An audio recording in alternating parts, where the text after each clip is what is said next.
Second class requirement number 6, part C. Demonstrate first aid for an object in the eye, the bite of a rabid animal, and for puncture wounds from a splinter, nail, or fish hook. For serious second-degree partial thickness burns, heat exhaustion, and shock.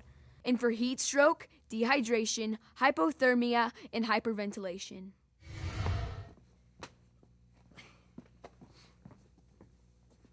If your victim has an object in their eye, first have them blink their eyes several times to see if tears will flush the object out. Blink your eyes.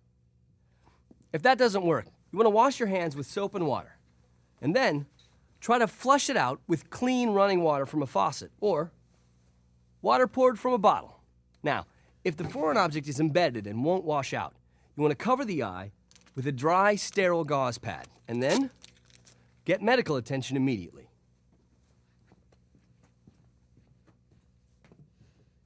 When someone's bitten by a warm-blooded animal, like a cat, a dog, or a wild animal, you need to be concerned about having that animal tested for rabies, but never put yourself at risk trying to catch the animal. Call the police, the rangers, or the animal control department. If the animal is a pet, get the owner's name and address. Now, to treat the wound, scrub it first with soap and water to remove any animal saliva. Then, flush it with clean water for 5 full minutes. And finally, cover the wound with a sterile bandage and get the victim to a doctor.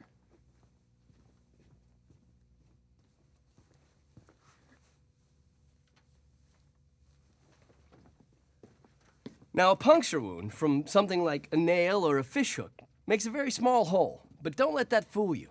The danger is from the infection caused by the germs that get pushed inside that hole by the nail. Now, to treat this kind of wound, you want to flush out the dirt and particles with clean running water for 5 minutes. Use a pair of tweezers that have been sterilized with flame, alcohol, or boiling water to try to pull out splinters, glass, or any other objects.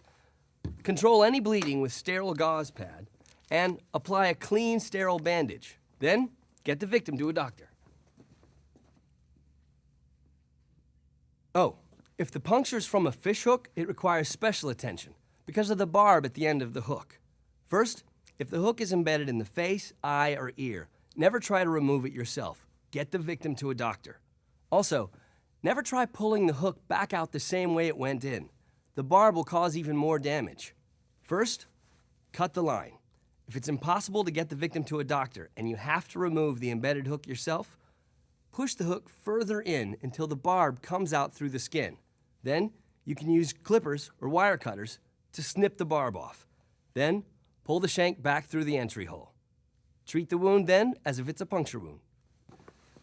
Ooh, that looks painful. This is a partial thickness or second-degree burn. Now, partial thickness means that it affects the epidermis, or outer layer of skin, and the layer just below that, called the dermis. These partial thickness burns are more serious than superficial burns that are first degree. For example, scalding by boiling water can cause the reddening and blisters that are typical of partial thickness burns. Now, to treat these wounds, you want to run the burned area under cold water until the pain is relieved. Let the burn dry, and then apply a loose-fitting sterile bandage. Anytime a person is injured or under great stress, his circulatory system can have problems getting enough blood to all parts of the body. That's called shock, and without treatment, it can be deadly. When an injury or illness is serious, it's almost always accompanied by shock.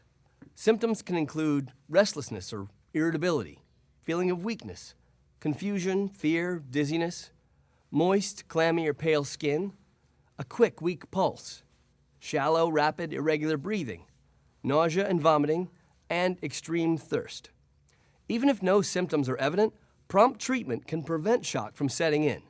Treatment includes removing the cause of the shock by treating wounds or bleeding, restoring breathing and circulation, and relieving pain. Summon emergency help as soon as possible, and keep the breathing airways open. Make sure the victim lies down. If there are no neck, back, or leg injuries, raise the feet to move blood to the vital organs. And then keep the victim warm with blankets, coats, or sleeping bags.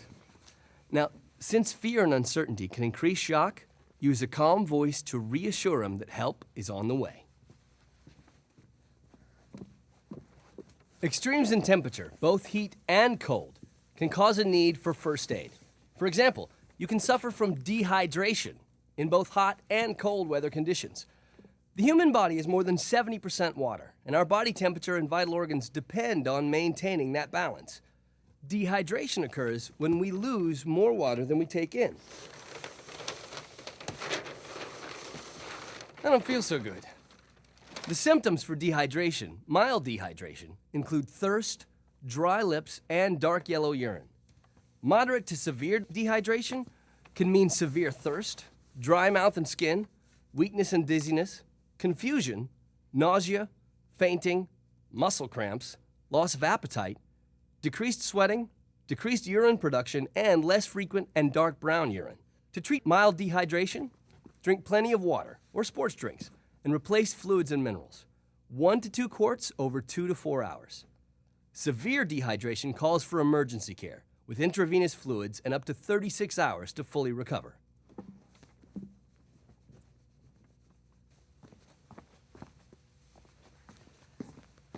Now, heat stroke is like heat exhaustion squared.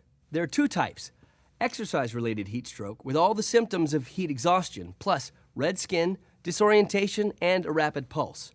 And a type of heat stroke that usually happens to the elderly in hot, humid weather. Their symptoms involve hot, dry skin because there is no sweating. In the event of heat stroke, call for medical assistance immediately and work to lower the victim's body temperature with shade, air conditioning, wet towels, and ice packs. And if the victim is able to drink, allow the sipping of fluids. When your body's losing more heat than it can generate, that's hypothermia. And that can be deadly too. The temperature doesn't even need to be freezing. Hypothermia is a danger to the rain-soaked hiker or the capsized paddler. Now, you may feel numb or tired, shiver, even pass out. And if you wait too long, it's fatal. You treat hypothermia by warming the victim any way you can. Get them inside a sleeping bag or a blanket, give them something warm to drink, or maybe apply a water bottle filled with warm liquid. Whatever it takes. And then get medical help immediately. Finally, it's time to catch our breaths. But that can be a problem if you have hyperventilation. It's when you get so anxious or scared that you start breathing too quickly and deeply. That forces carbon dioxide out of the bloodstream, and it makes you feel like you're suffocating. Hyperventilation can be caused by severe pain, infection, severe bleeding, heart attack, cold water immersion, diabetic coma, poisoning, or a condition like an anxiety attack. The victim might feel numb, dizzy, or faint. They may have tingling or cramping in the fingers and toes. Hyperventilation usually requires immediate medical attention. In the meantime, try to calm the victim and have them breathe slowly into a paper bag to get more carbon dioxide back into their system. That's second class requirement 6C. A lot of important first aid treatments you need to know. So review them and then review them again in detail in your Scout handbook. And when you know you're ready, demonstrate them for your Scout leader.